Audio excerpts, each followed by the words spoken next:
என்ன சாப்பிடுறீங்கண்ணே? எனக்கு ரெண்டே ரெண்டு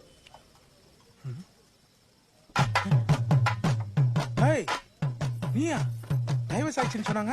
ஆமாண்ணே, ஒரு வாரம் ஆச்சு. அப்புறம் எப்படி நீங்க வந்து 6 நாள் ஆச்சு.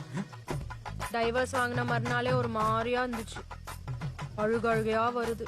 அவனை விட்டு 3 மாசம் பிரிஞ்சிருந்தாலும் ஏதோ ஒரு நாள் நம்ம புருஷன் வந்துருவான்னு ரொம்ப தெனாவட்டா இருந்தேன். இனிமே அவன் என் புருஷன் இல்லையா நினைச்சு கூட பார்க்க முடியலன்னு அழுதுகிட்டே போன அடிக்கிறேன். ஒரே ரிங்ல எடுத்துட்டான். என்னை விட்டுட்டு போயிட்டே இல்லடா அப்படின்னு நான் ஓன்னு அழுகிறேன். இவன் பைக்கை எடுத்துக்கிட்டு வரத்துக்குள்ள என்னால இருக்கவே முடியல. 6 கிலோமீட்டர் ஓடியே வந்தேன்.